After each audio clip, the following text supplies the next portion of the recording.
Rites of Ascension. By C.V. Brawny. Chapter 46. Consequences. Now, brace yourself. Twilight grabbed onto the provided railings with both hooves, locking them in place and clenching her teeth as she heard the drill spin up. This was the moment that every filly dreaded when their parents warned them not to use too much magic. For all the scare tactics of all the parents the world, actually experiencing it first hoof was far more terrifying.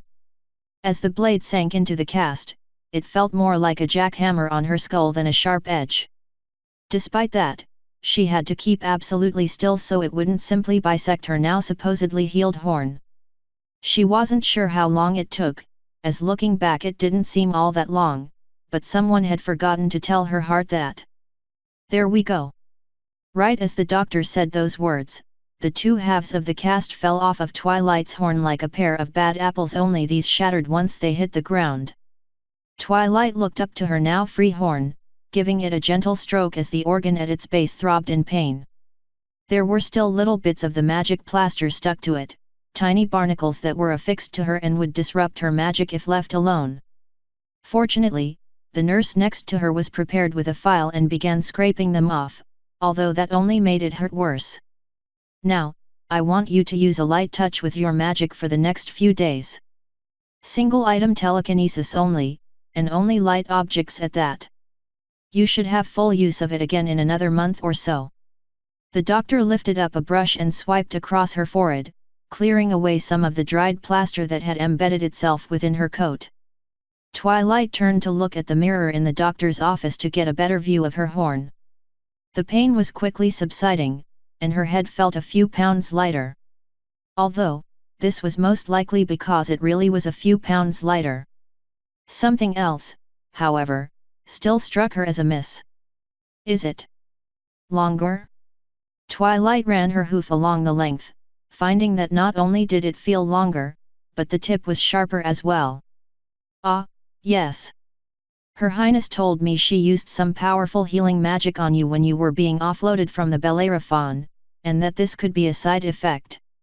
Or she was covering for me and my Alicorn ascendant butt. Twilight thought to herself. When the last little bits of plaster were filed off, the doctor signaled the nurse to place the metal implement she was using on the table at the side of the room. Now then, Lady Sparkle, let's try a test, shall we? The doctor adjusted his glasses and picked up the clipboard. Use your magic to lift the file and slowly bring it over to you. Twilight nodded and braced herself for the inevitable pain as she lit her horn, and just as she had expected, the pain came. Unlike before, however, it faded almost as fast, the magic once again flowing freely through her mind. With the tip of her tongue sticking out, she turned her focus to the file, and put her field around it. Thud. Ow! The file nailed her in the chest like someone had thrown a medicine ball at her. What in the... Oh my! The doctor put his clipboard down. I've never seen that happen before. A field that's stronger after one's horn has been in a cast for weeks. Crap! Twilight gave him a nervous chuckle. Well, it's always been strong, I guess I just don't remember my own strength. Please buy it, please buy it, please buy it, please buy it. Well, in that case, he picked up the file and put it back on the table. Let's try again, but more gently this time. Crap! Twilight took in a deep breath and lit her horn again, this time trying to slow the magic down. Nice floodgate. Gentle floodgate. No launching metal implements at my head. The file jiggled and shook, but was slowly encased in her magic and lifted into the air, drifting ever so gently into her hooves. Splendid! Why, I don't think I've seen such a recovery. Perhaps we should have taken your horn cast off sooner. Oh well, no harm done. Quite the opposite, it seems. Tell me, overall, how do you feel? Anything? A little sore, but it seems to be going away. Although, Twilight leaned over and looked in the mirror again. The short mane is still bugging me. I mean, look at me. I look like a guy. Like. Like my name should be Duskshine or something. There was a small pause as the room fell silent. Actually, strike that. That would be a terrible name for me as a guy. Just, Twilight rubbed her head, headache starting to return. Forget I said anything. Of course, of course. Patient confidentiality, and all that. The doctor winked at her. But, I think I've seen all I need to see. Is there anything else you're worried about that you need to ask me? Twilight hopped off the examination bed, and stretched her shoulders. No, I think I'm finally starting to feel more like myself. Thank you, Doctor. My pleasure, Lady Sparkle, he said with a bow. By the way, if you're done, Princess Celestia said she wanted to see you in the war room. What for? He shrugged. I have no idea. I don't plan how or why to send soldiers to get injured. I just patch them up when they get back. Right. Of course. I'll just get going then. Twilight walked out the door, making her way through the winding hallways of the castle hospital and towards the portal she hadn't been through in over a month. Why is she asking me to go there? It's not like I'm ready to go back out in the field yet. Although, come to think of it, given what she's training me to become, I suppose I need to keep myself apprised on new events. It's probably some kind of intelligence briefing, not that I can do anything right now. Her hooves stopped just before she reached the portal, instead trotting over to a nearby window to look at the faint outline of her reflection. Doesn't matter how many times I brush it, the mane won't look right until it gets longer. At least I have enough of a coat that I don't look naked. She gave up on fixing it for the time being, and stepped through the vortex. The other side was much as she expected. Ponies were in overdrive due to the war, just as they were after the siege of Canterlot. Yet, despite how busy they must all have been, she knew that in just a moment, there'd be a loud yell announcing her arrival, and they'd all stop and bow. Just as she predicted, all activity in the room ceased. What was once a dull murmur of constant talking became a void without sound, and all the ponies stopped to look at her. But there was no announcement. There wasn't a single pony saluting, or bowing. Instead, there was only silence, save for one particular pony. That pony was clapping. Then there was a second pony clapping, and the third and fourth and 12th. The entire floor of the war room had erupted in cheers and applause, whistles and hollers, a storm of joy that threatened to shake Canterlot right off its mountain. Given how thin her coat was right now, Twilight was fairly certain that she was no longer purple, she was beet red. One step at a time, she made her way through the crowd, bowing, nodding, waving, and any other acknowledgements she could think of as she desperately tried to guess where Celestia could be. Fortunately, the cheers died down on their own well before she made it to her mentor, and her walk turned into just that, something to get her from point A to B. One thing did, however, stand out to her on her way: the door to the captain's office was open. Thus, it was begging her to knock on it. Hello? Is there someone in here? Whoever that is had better grow a spine and knock like a soldier. The door between her and the gruff voice slammed shut, followed by a somewhat more muffled, "Now, try that again." Twilight lifted her hoof to comply and froze just before the keratin made contact. Wait! What the heck am I doing? She rolled her eyes at herself and flung open the door, trotting inside like she owned the place, as there was a legitimate argument to that being the case. Whoever that is about to do. It's you. The short stallion adjusted his glasses and sat back down in his chair.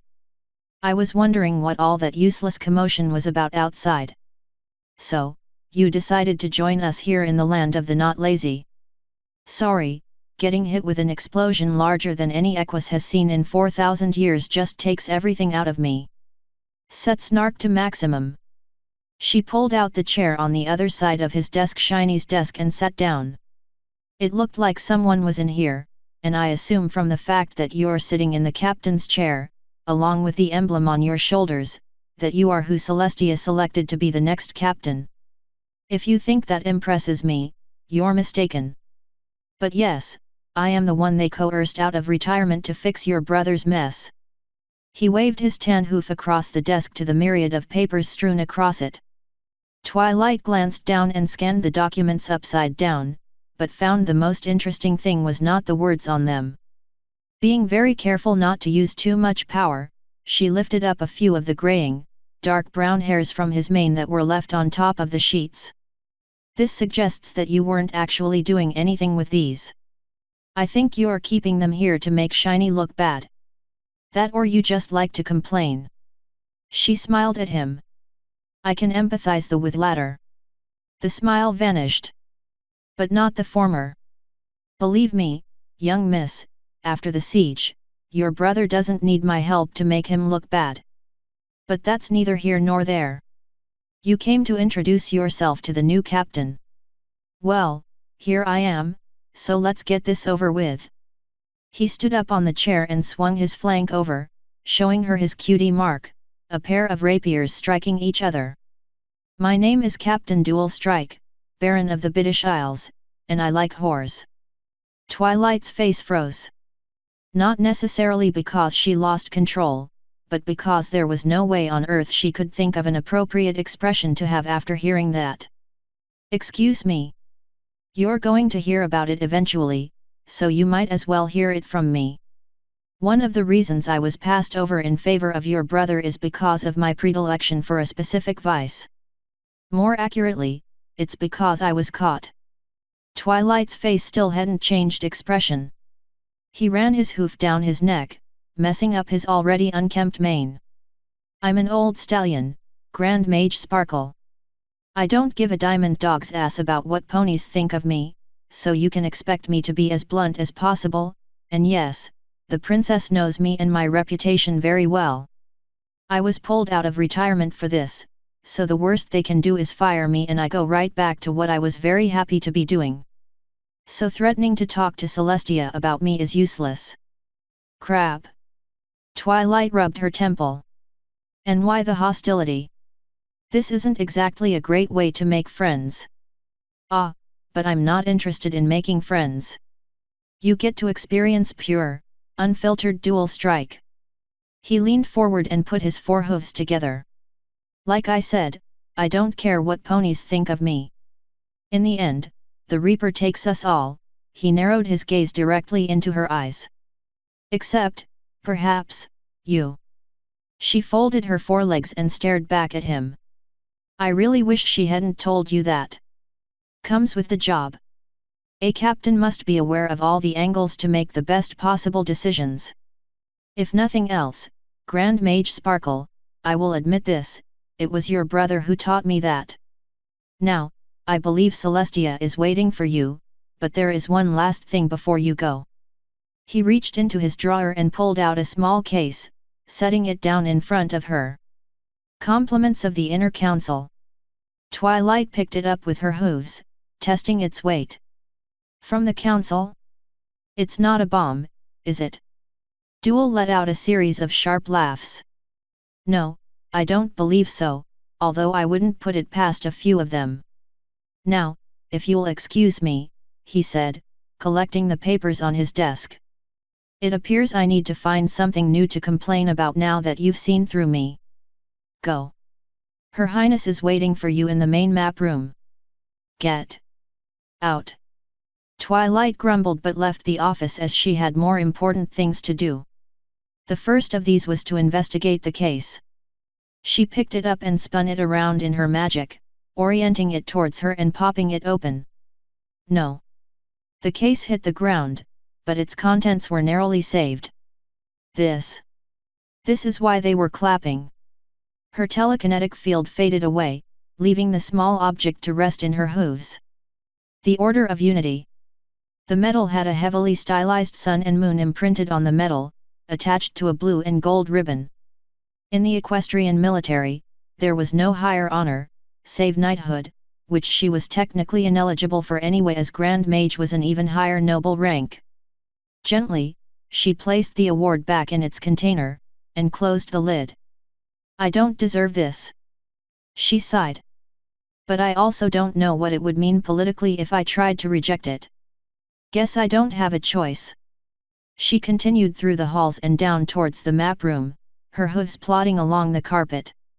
She didn't even notice the passage of time until she had arrived at the doors the map room. With a deep breath, she pushed the doors open to reveal the princess, along with a multitude of ponies going over documents and making changes on various maps on tables and across the walls. Ah, you made it, Twilight. Tell me, did you meet the new? Twilight held up the little case with the medal inside. I see. Try not to let him get to you. Come, pull up a chair next to me. The princess moved a little to her right, patting the ground next to her with a hoof. Twilight wordlessly complied, picking a chair across the room and floating it over. Neither Celestia nor the dark pony next to her were using chairs, but Twilight was shorter than either of them and wouldn't have been able to see on top of the table without it. She sat down, now in between the two ponies, but paid no mind to the table. Instead, she put the medal in front of the princess. Tia, I don't know if you're about to say that you don't deserve that after what you pulled off over there, I will take that medal out of its case and pin it to your flesh. Twilight turned around to face the stallion behind her, the unicorn whose coat was roughly the same dark blue as a powerful thunderstorm cloud, and whose camouflage uniform bore 4 stars on its shoulder. A bit too curt to be proper around our grand mage, but I agree with the sentiments. Celestia put a wing over Twilight's back. My student, allow me to introduce you to General Nocturne, leader of Equestria's Special Forces. The stallion snapped off a salute. Ma'am. It's a pleasure. The lieutenant told me all about what happened in Zebrica. Twilight scooted back in her chair. I suppose everybody's heard about it by now. I kinda wish it wasn't that big a deal. You have to excuse my student, General Nocturne. She can be humble to a fault. Twilight felt that she was shifting color back to red. So, what's going on over here? She turned to look at the table, finding a large map of the area between Zebrica and Saddle Arabia with pins denoting what she assumed to be the front lines about 100 kilometers inside of traditional Saddle Arabia territory. It doesn't look like it's going well. Twilight tried to find something else to add, but the words all died on her tongue. Actually, up until this morning, I would have considered this to be among our best case scenarios. The general pointed at a stack of binders, each labeled with plan eventuality and a number. The equestrian military is superior to the Zebrican one, but outside of our new airships we can't really project that power across the ocean, and the Saddle Arabian military is woefully outgunned. The general picked up a pencil in his orange-hued magic and pointed out several small red X's on the map behind Zebrican lines. But the zebras have a weakness too, and that's in their supply lines. They're short on food, and with Luna's efforts to confound the Wavyu, they're running low on munitions as well. My teams have been hitting their supply points, and if this keeps up, pretty soon they're going to have to resort to throwing rocks at the horses. So what happened this morning? Twilight asked, trying to keep the topic nailed down. Celestia made a strange face, Twilight surmising it to be a rare glimpse of true frustration from her mentor. I received a communiqué from the Griffin ambassador. The Griffin King has made it known that she feels that our actions are those of a bully, and if we do not withdraw, there will be consequences. Oh, Twilight slowed down in her chair. So we're looking at another war. Unless it's a bluff. Griffins don't bluff, Twilight. Celestia picked up one of the pins over the ocean, and moved it into deeper waters. I've spent most the day trying to determine a strategy that will buy the horses time, while still making the griffins hesitant to intervene. Twilight folded her forelegs and rested her chin on a hoof. This still strikes me as strange.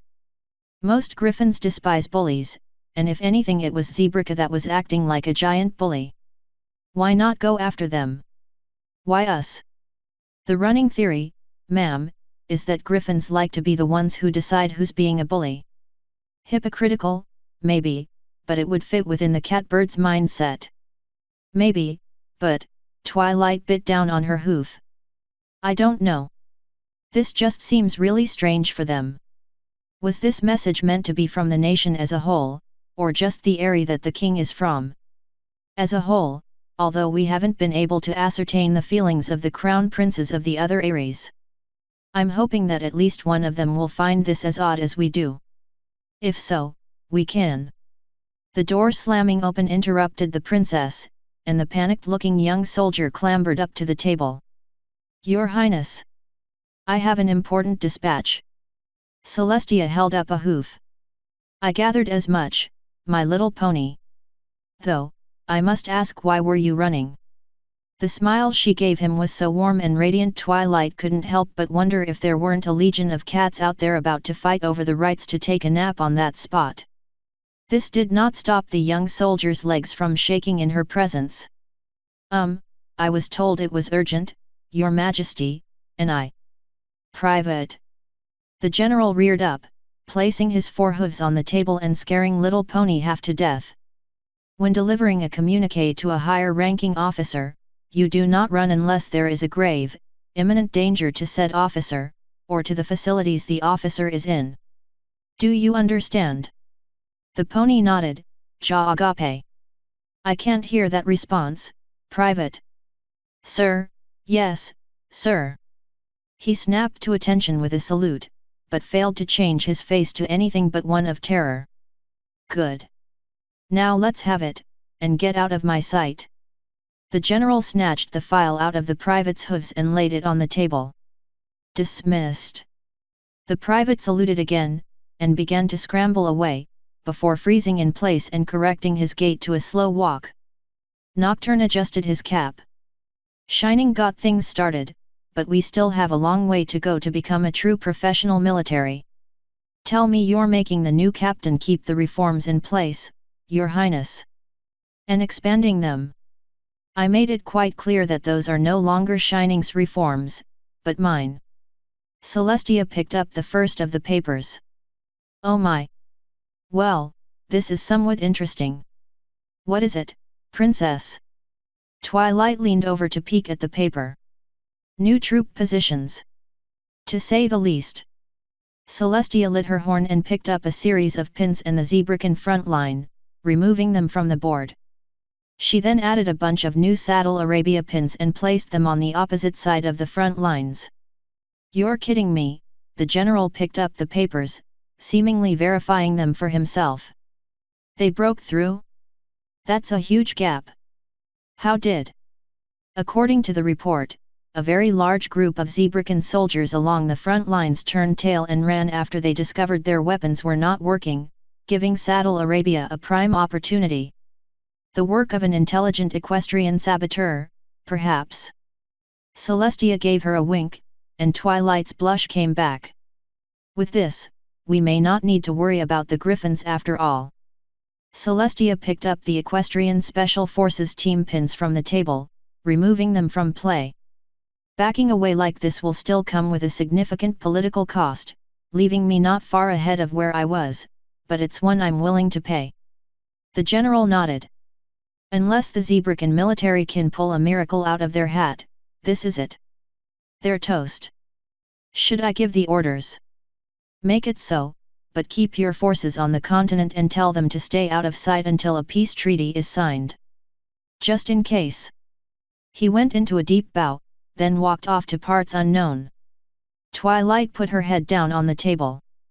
That's what you have to do, isn't it? Prepare for every contingency, even when you don't know what's going to happen. It is indeed. Being a princess isn't easy, Twilight, nor is being Grand Mage. But you are new to this, so no pony is expecting you to be able to do what I do. Celestia motioned to the room around them. Leave all this, the war games and politics, to me. Ask questions whenever you wish, but trust in my experience. In the long run, I have faith it will all work out. Twilight ducked down and shuffled towards her mentor, close enough to feel her radiant magic. I was originally going to brief you on the new development with the Griffins, along with my short-term plans for dealing with them, but thanks to your sabotage, I have to rethink them all over again. Not that this is a bad thing, mind you. I suppose some additional congratulations are in order, Twilight. You may feel that you are the cause of this war, but in truth, your quick thinking in the Wavu warehouse just put a swift end to a war that promised to be a massacre. If I had a more prestigious medal to give you, I'd do it in a heartbeat. Mrkle was the response from Twilight's alicorn coat-buried muzzle. Roughly translated, it meant stop embarrassing me, and the Grand Mage silently prayed that Celestia understood her. Since we've finished a bit early, I'm going to let you go on your way. However, I've been told that amongst the many ponies and provisions Luna has been teleporting all over the world lately, is a particular unicorn stallion that's very eager to see you. Twilight groaned again. Not another suitor. Celestia froze for a moment. Another suitor? Twilight, I never sent any. Oh, Twilight hit herself on the head. Sorry. It's just that very eager to see you is a line my mom uses when she wants me to meet some noble looking for a wife, and I had a pony hit on me earlier. Celestia leaned forward, her face suddenly deathly serious. This suitor. He didn't hurt. No, nothing like that. He was honestly very polite about it and took it graciously when I turned him down, although he did ask me to not tell you who he was. The princess's demeanor shifted back to its usual cheerful self. So long as he was polite, he has nothing to fear. Let me know if one of the nobility decides to get pushy, though. There are certain protocols in place for courtship of a pony at your rank, and although I personally don't like them enough that they've halfway fallen out of use, I can still use them against an offender. I will. I'm honestly not looking for any. Twilight's tongue rolled around in her mouth as she thought of how to word it. Romantic entanglements right now.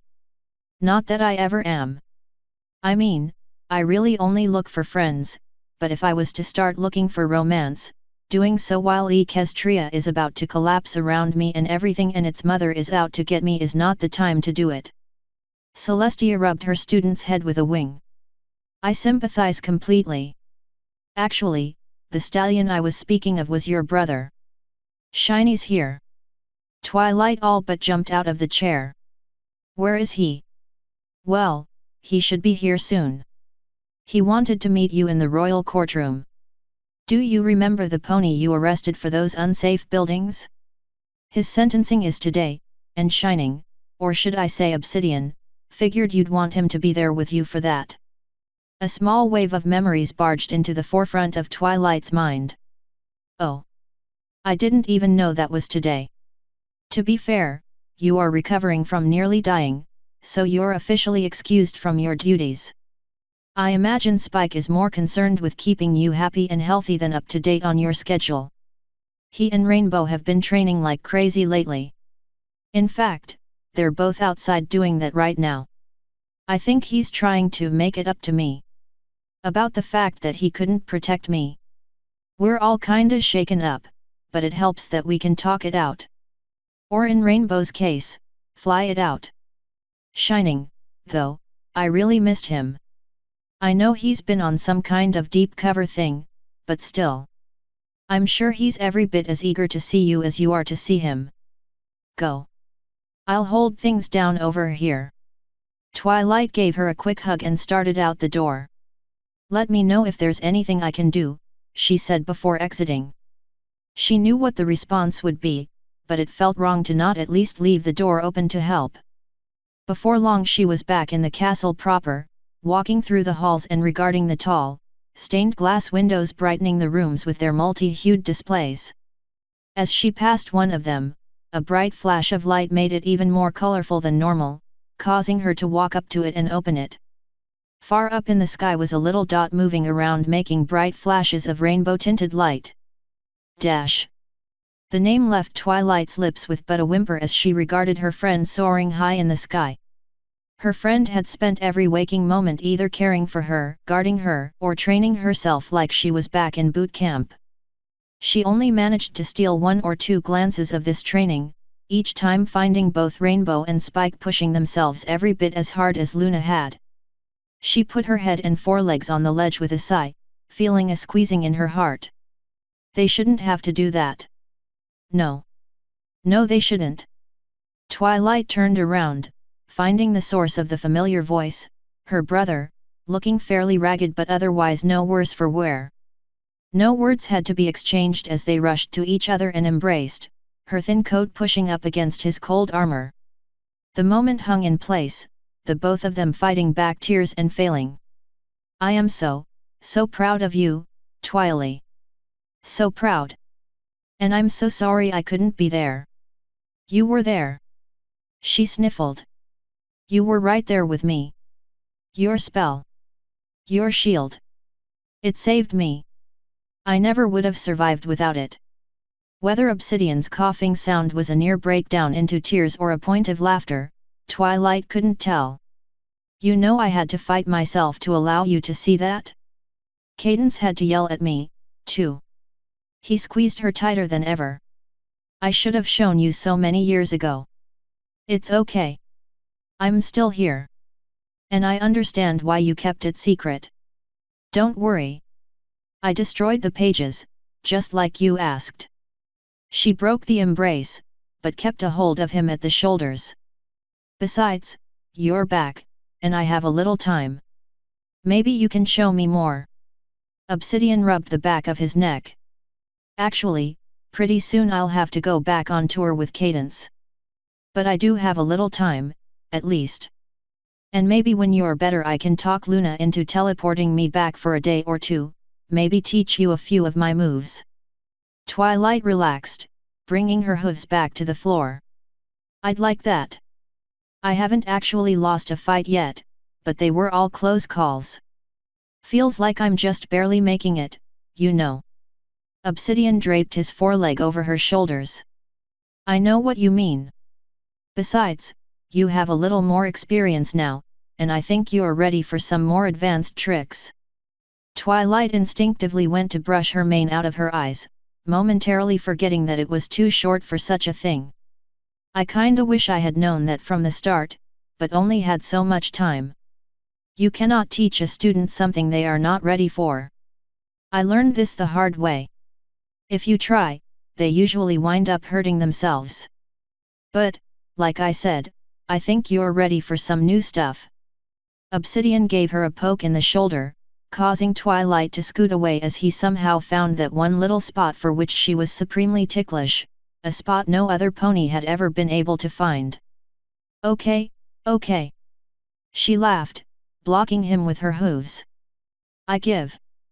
As her brother backed away with a smug little grin, she rubbed her shoulder, reminding herself of something completely absent, Aurora. Hey, Shiny, do you know what they did with my torque?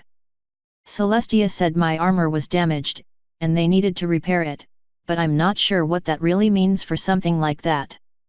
Obsidian rubbed his chin. That torque of yours is bonded armor. It will need time to heal, just like a pony would. Odds are they have it in the Royal Forge downstairs. There's a special furnace there. Well, it's not really a furnace. It's kind of a chamber. The walls are reinforced and warded, and when they seal it up, they carefully vaporize solidified magic until the whole space is nothing but very high-density ambient magic. The bonded artifact is left in the middle of the room.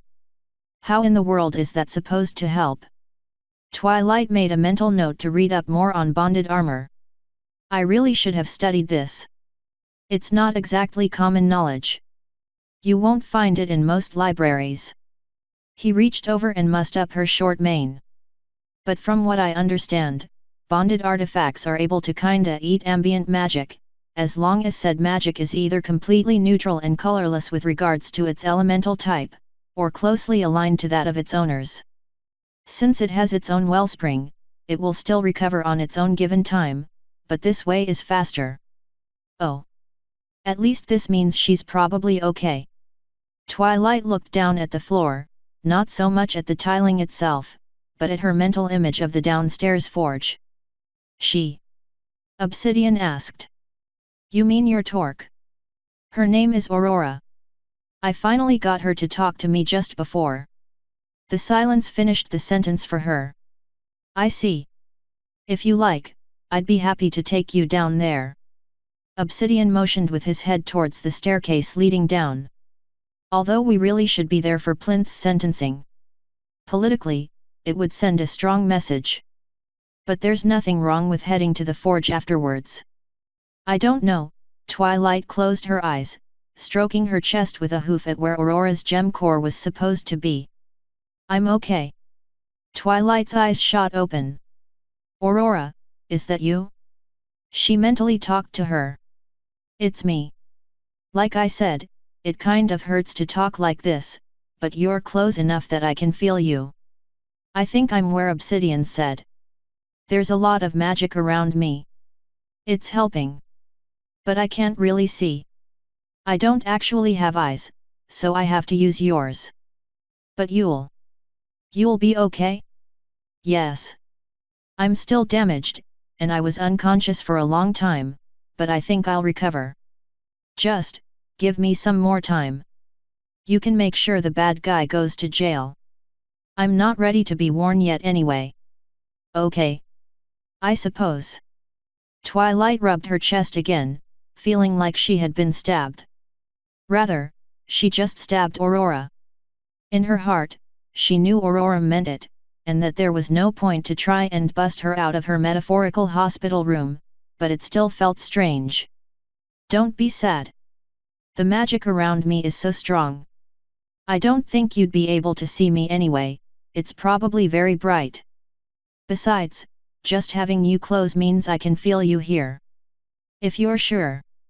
Twilight? Are you okay? Obsidian was tapping her on her shoulder.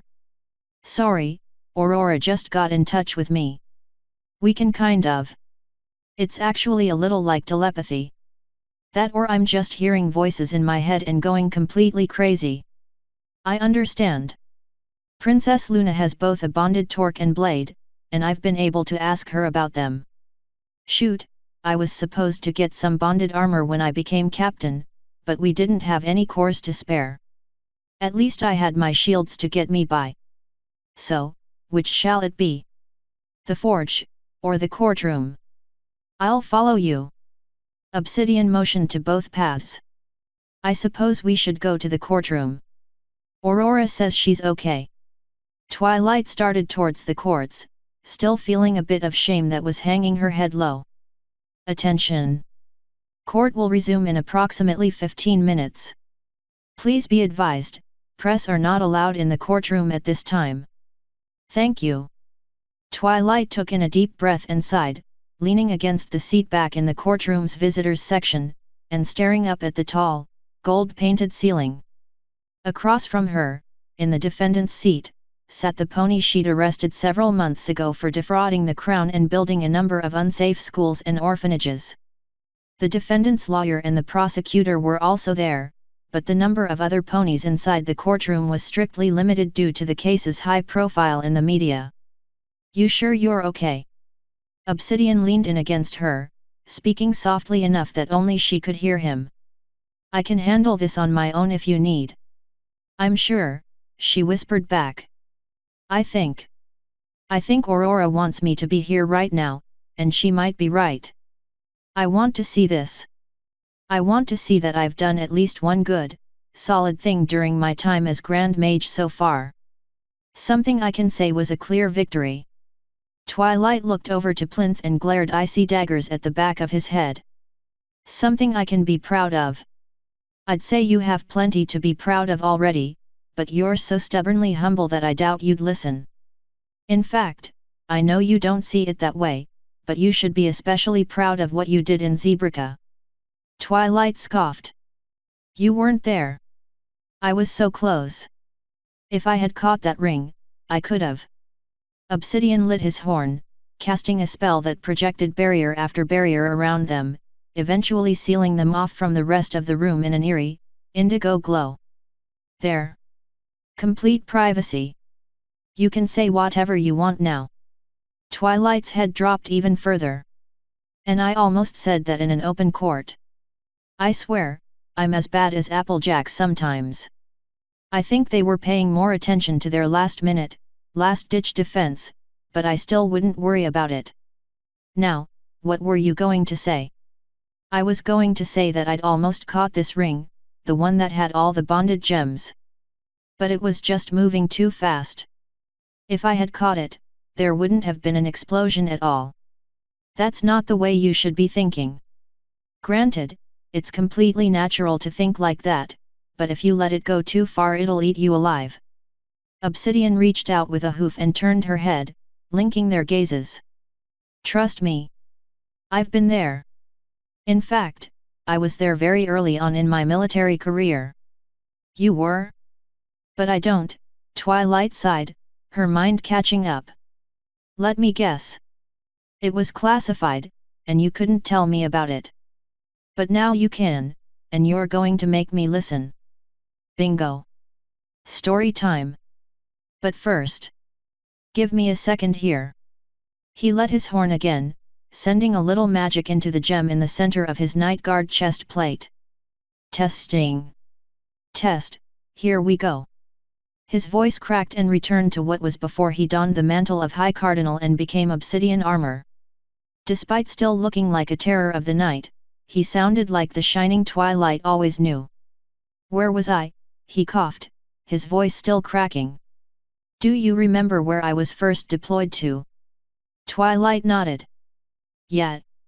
Some island in Asia. Obsidian gave her a light nudge. And do you know what's in Asia? I mean, aside from tropical diseases, absolutely obscene amounts of humidity, and the best beaches anywhere. Asia has any number of unique landscapes, flora, and fauna. I'm afraid you're going to have to be more SPE. Typhoons, Obsidian answered for her. Lots of them. Around a couple dozen each and every year. The locals generally know how to deal with them, but there's always something unexpected. The main issue is that they're too far away and too poor to afford real weather control, so they rely on a few local daredevils to provide reactionary coverage, dealing with stuff as it comes rather than planning everything out. Only problem is, typhoons are much too large to simply deal with. I found that out the hard way. Twilight's head jerked back. That's right, I remember you writing about having to hunker down in a shelter.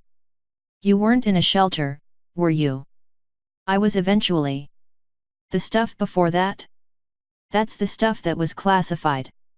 See, me and my buddy Arctic Snow just got stationed there with a ton of other baby-faced recruits fresh out of basic.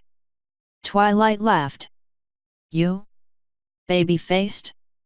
Sorry, BBBFF, but I think Cadence would say you've always had a lantern jaw. Obsidian smiled. Good to hear you laugh again, sis. Anyway, we were there for a day and already we knew we had the worst base commander in history. Huge flank wipe. What's worse, he goes and gets sick and drunk, not sick drunk, but tropical disease sick and drunk on our third day when a Category 4 typhoon gets spotted flying at us like a wonderbolt. We've got a few hours tops before it makes landfall, and the commander is KO. To make matters worse, most of the command chain were coming down with symptoms. In other words, all the ponies that were there before us. So Arctic and I stepped up.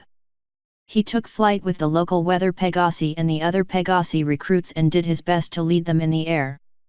While they fought the storm head-on, I hit the town to move every pony to shelter as best I could. Twilight put her ears down. Sounds awful. What happened? Obsidian took in a deep breath.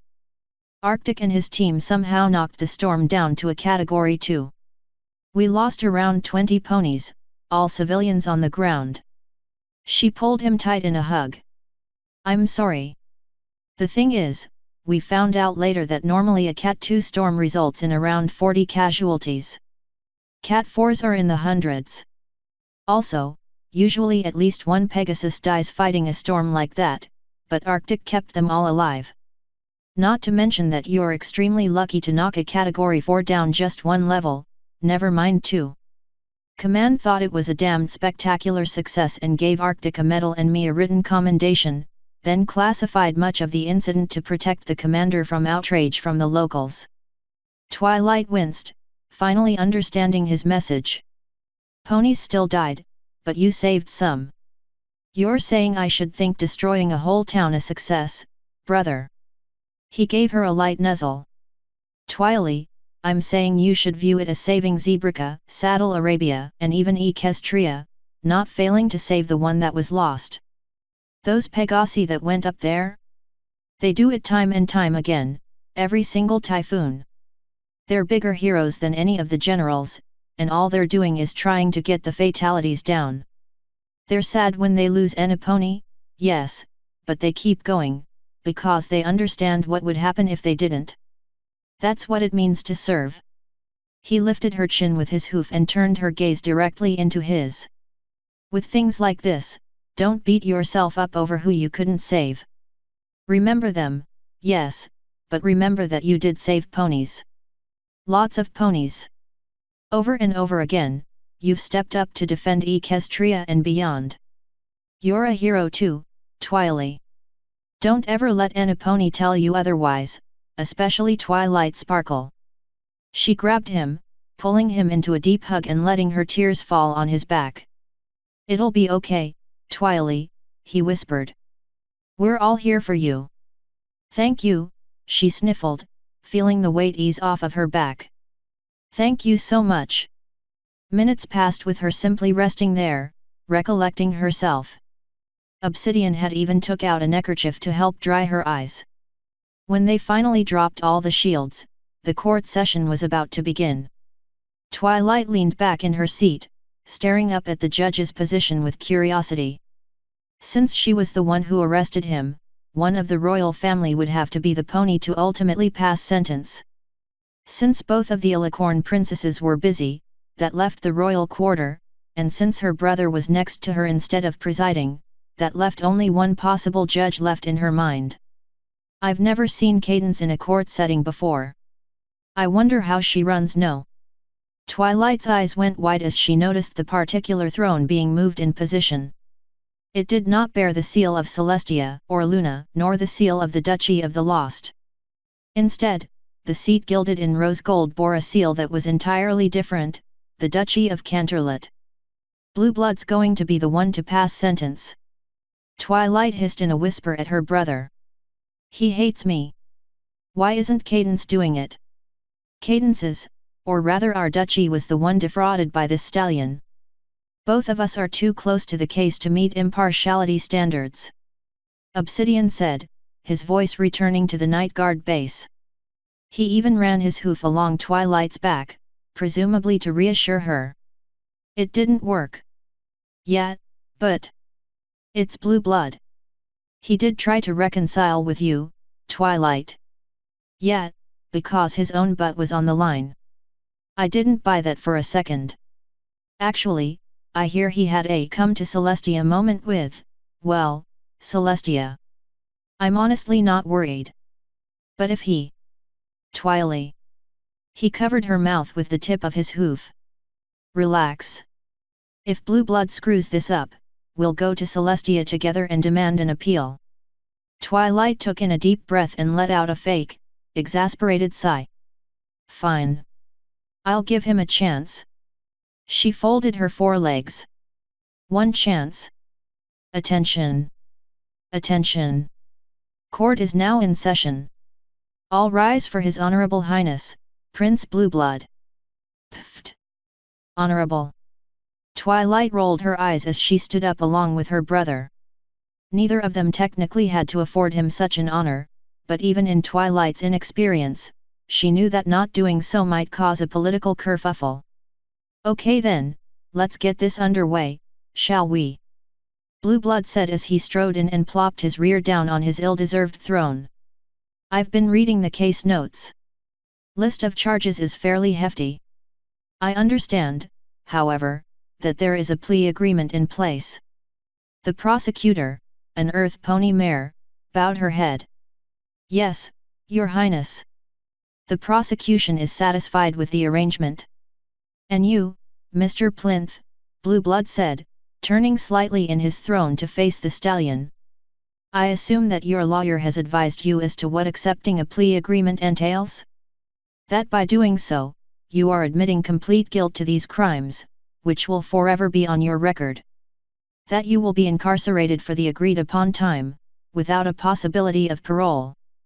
Plinth stood up and bowed his head. Yes, Your Majesty. I see. Blue Blood twirled his gavel in his magic and stroked his chin. Prosecutor, I am led to believe that there are continuing obligations for Mr. Plinth as a part of this plea agreement. Yes, Your Highness. The defendant has agreed to continue to supply the government with information regarding his criminal ties in exchange for leniency in sentencing. Indeed, but, Blue Blood made a face at the documents before him, one that Twilight had seen and made many times before, one of disgust. Only 5 years?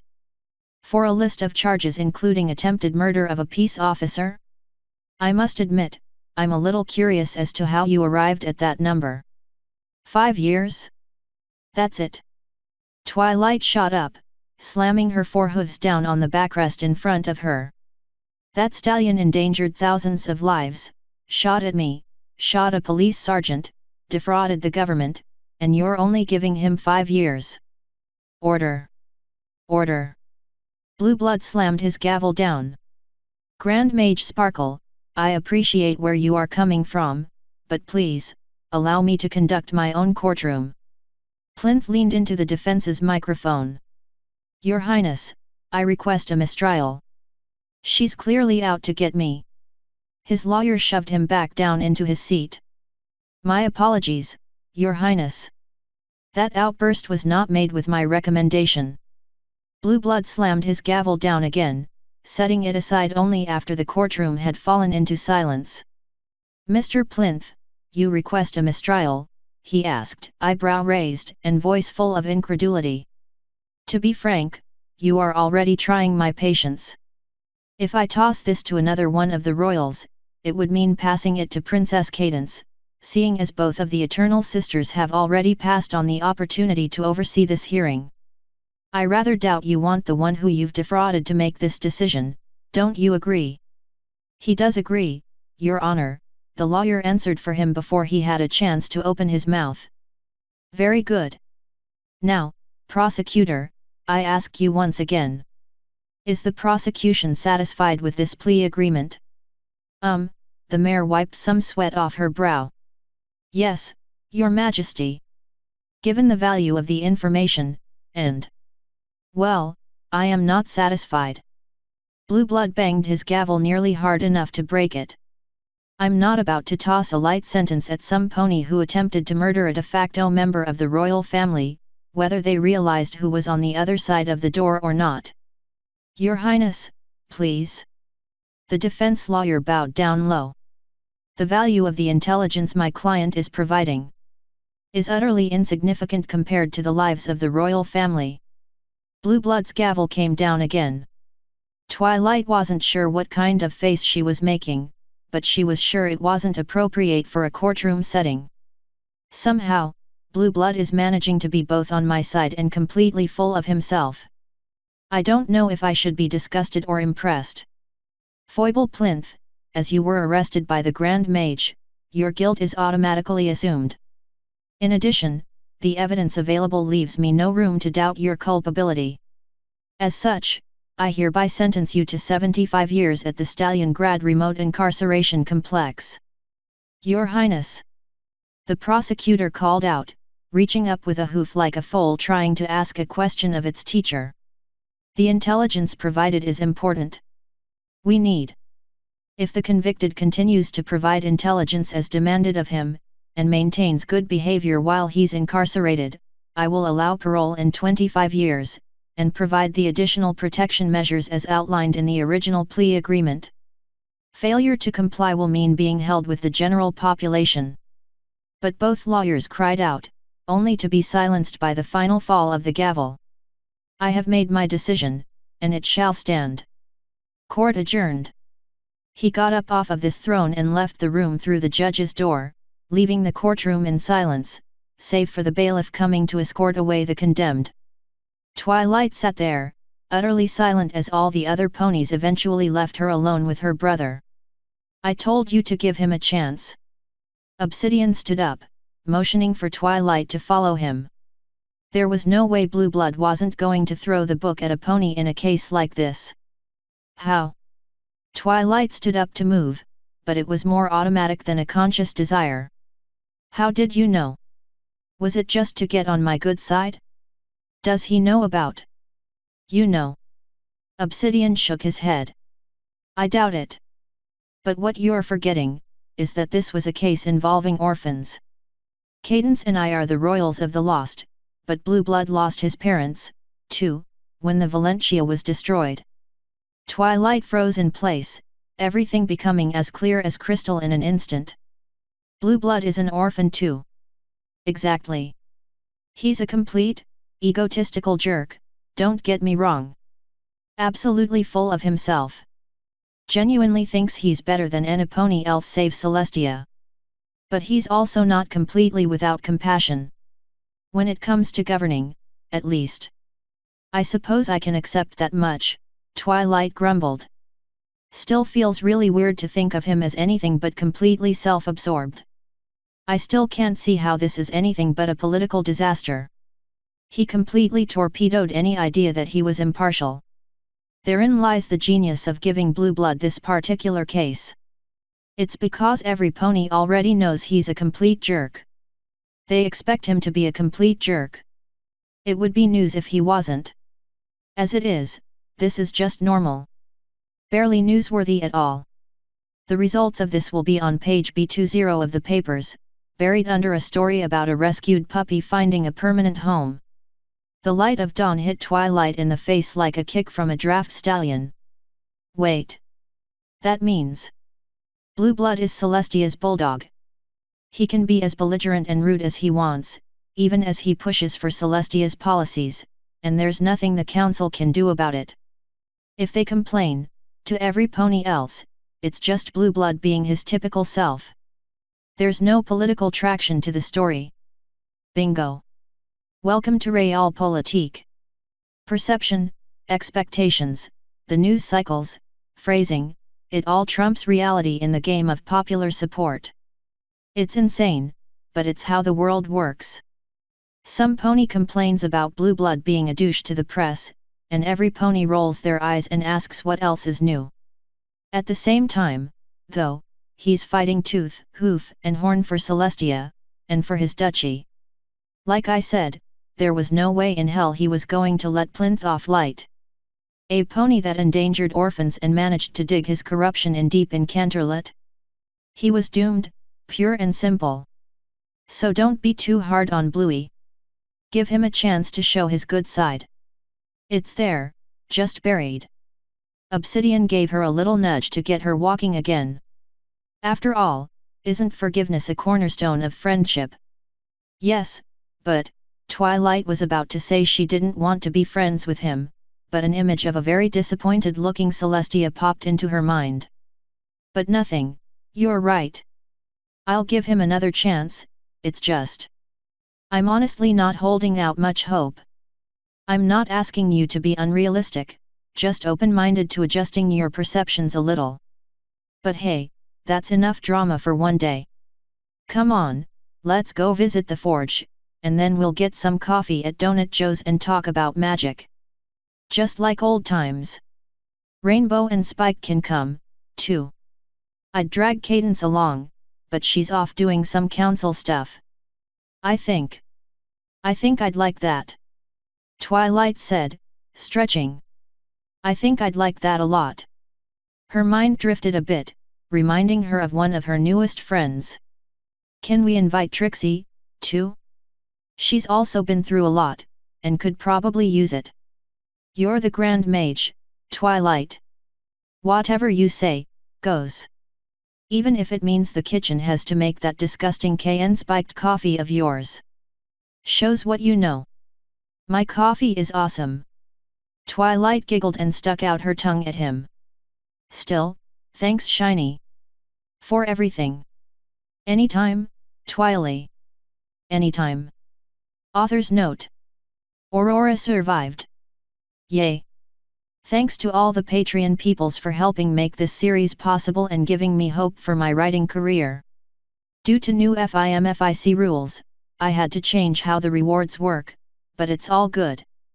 Those who join at $3+ per month can join our exclusive Skype Patreon channel, where I am free to post links to upcoming stuff if I so choose. Winky face, be sure to check my latest blog post for more potential news on my Patreon. As you might have guessed, this is my attempt to make Blue Blood 3-dimensional. Don't know if it worked or not, but I tried. Oh, crap. I'm almost out of chapters I have names for. Going to have to catch up. Tune in next time for chapter 47, Snow Fight. Thanks again for sticking with me. CV. End author's note.